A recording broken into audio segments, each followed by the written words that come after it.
Alright, let's go. Kasama natin the lover boy Kenneth Lubet. Bago natin pag-isahan ng laban mo, gusto ko na tanongin gagawin. Kapag may laban niyo, no? Takuma Inoue, tsaka Apo. ka. Apo, napanood ko nga po yung Grabe, lakas niya. laban nila. Oh. Talagang may improvement na rin yung Takuma doon sa laban na yun. Oh. Pero ang masasabi ko lang din po doon, kasi yung kalaban niya kasi walang footwork eh. Kumbaga, nagiging flat footed siya pagdating kay Takuma. Kaya the more na sumusuntok si Takuma, the more na pumapasok yung mga punches niya. Naalala ko, sabi mo sa akin kung tama mali, dati ba parang gusto mo rin makalaban sa Takuma? Ayoko naman, gusto makalaban. Kahit ngayon, gusto ko siyang makalaban kasi nasa division ko nga siya. Kaya nga nung that time, nung nag-usap kami ni Sir Jerry na after ko kung sakali na makuha tong IBF na makapag-unified kami kay Takuma Inoue. Okay, naalala ko yan eh. Pero ano masasabi mo sa lakas ngayon ni Takuma na paksak niya yung kalaban niya? Unexpected yun eh. Ayaw ka? Parang Inoue, ano ba? Naoya na? Sa akin, bilang boxer talagang may power din talaga yung Takuma, no? Talagang pero, yun nga, sinabi ko kanina, yung footwork, talagang sa footwork talaga magkakatalo ang pares boxer. Last, naalala ko din, inamal mo din dati sa Nakatani. Ano sabi mo sa laban nila? Ang ganda ng laban ng Nakatani at na Oya, no? Talaga pong na outbox siya ni Inoue dahil nga sabi ko, yun yung boxer na may footwork na talagang kayang umoutbox ng kalaban. Okay. Ngayon, tapos na yung laban nila. Sa Japan, ikaw naman ang magpapakita ginas Michael Angeletti sa June 6 IBF Eliminator.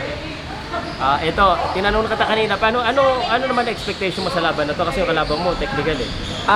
Sa expectation ko sa makakalaban ko po ngayon, isang magandang laban talaga to. For sure, talagang tatakbo to, talagang hindi to makikipagsuntukan sa akin. Pero yun nga, dahil sa training camp namin, sa pinipresyo namin, talagang mapapalaban talaga siya. Talagang, kumbaga, no choice siya na makapagsuntukan talaga. Kumbaga, handa kang humabol sa kanila. Apo. Pero kung may pagsabayan, magulat ka ba? Ay, why not? Ayun yung gusto ko. Yun yung gusto ng isang elite fighter, no? Yun po yung gusto ng isang katulad kong boxer na sasabay sa akin, lalo sa laban. Kenneth, alam mo, sabihin ko na, medyo swerte ka rin, magaling ka na, swerte ka dahil ang daming supporter, no? Yung Apo. Pendelosa, may mga sponsor ka. Anong feeling ng isang hindi pa man world champion, marami ka na rin kahit paano supporter mo sa mga sponsor mo? Yun nga po, dahil nga po sa gano'n na dumating sa punto na gano'n, kung sa nararamdaman ko, kumbaga hindi ko nilalagay sa ulo yung mga na-achieve ko. Kumbaga laging down to earth, paa sa lupa, mata sa langit, laging magpasalamat sa Panginoong Diyos sa mga oportunidad na pinagkakaloob niya sa akin, talaga sa mga biyaya. Maraming din salamat sa mga kila Boss Jerry Peñalosa at kila Boss Deo at sa GoToMed, Arena Plus, sa lahat ng sponsor, maraming salamat po. At sa mga Filipino fans, maraming salamat. Alam mo, hindi pa ito world champion eh, pero kumbaga ito na yung pintuan. Bawal ka matalo. Hindi man siya yung ganong kalaki, pero sunod na. Medyo may kaba na pala dito o ano yung nararamdaman mo? Ang nararamdaman ko po dito, excitement na may konting kaba. Pero yung kaba, ito nga sabi ko, ito na yung sinasabi ko noon pa na ito na yung kumbaga matagal ko nang pinangarap na dumating sa murang edad ko, kaya talagang mas pagsisikapan ko talagang makuha to. Kasi one step at time na to. Ang dami mong team, tapos ang dami ring parang laban na dapat sa'yo, na hindi natuloy. Natanong ko na si Sir Jerry, anong version ng story sa'yo? Bakit yung mga kalaban parang ayaw ang kalabanin? Anong dumadating sa'yo?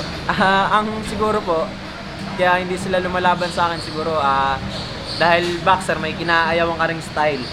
Kumbaga ayaw nila ng style ko na siguro na naiisip nila na sa style ko madidihado sila, which is totoo din naman po. Katulad ko, may ayaw din ako ng style, pero yun nga, dahil boxing to, pinasok ko to, no choice. Okay. Alam mo, speaking of style, itong sa laban mo kay Michael Angeletti, technical at saka aggressive. I think kung sino yung talagang makapag-impose ng style nila yung mananalo. Apo. So, feeling ko habulin mo to.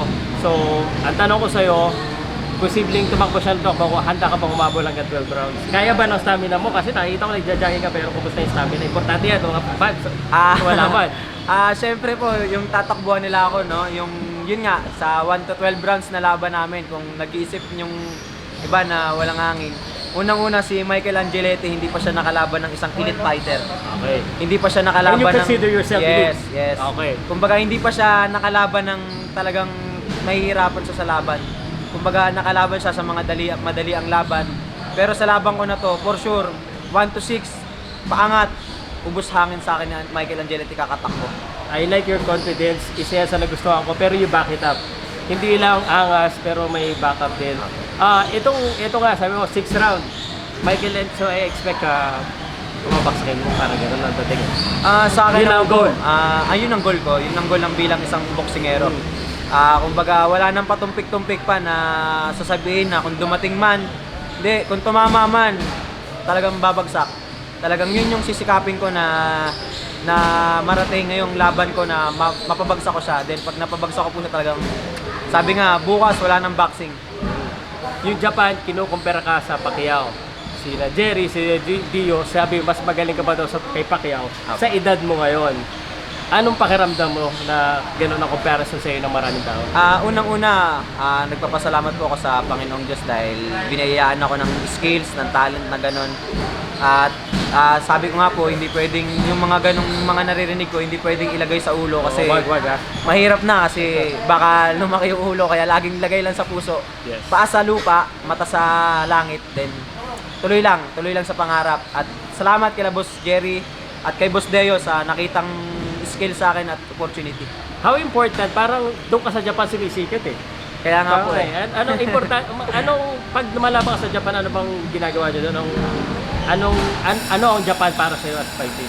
Sobrang love na love ko ang Japan pag doon ako lumalaban. Parang kumbaga pag doon po ako lumalaban, parang ano ko na rin sila, parang bayan ko na din.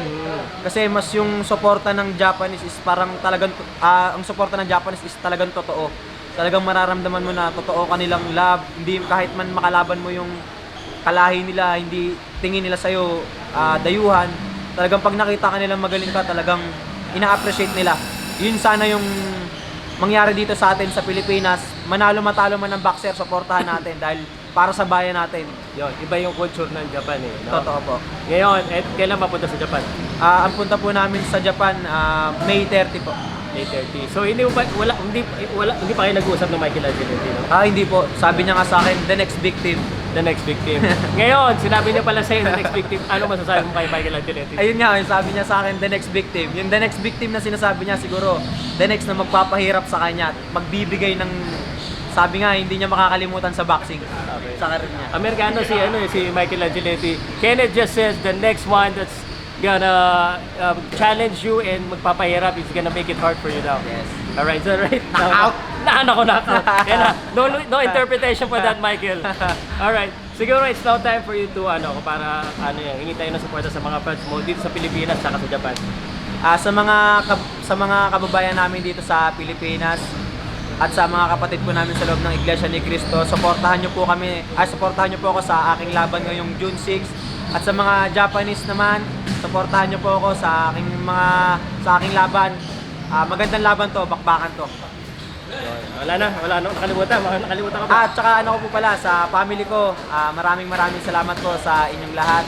At sa mga kababayan ko sa General Trias, maraming salamat. Laban na to. Alright. Salamat pare. Kung kalimutan Paukas ha? Yes, Paukas Sport. Boom boom pow. Pag world champion ka na, mainstream na lang ha. Salamat. Thank you po. Thank you.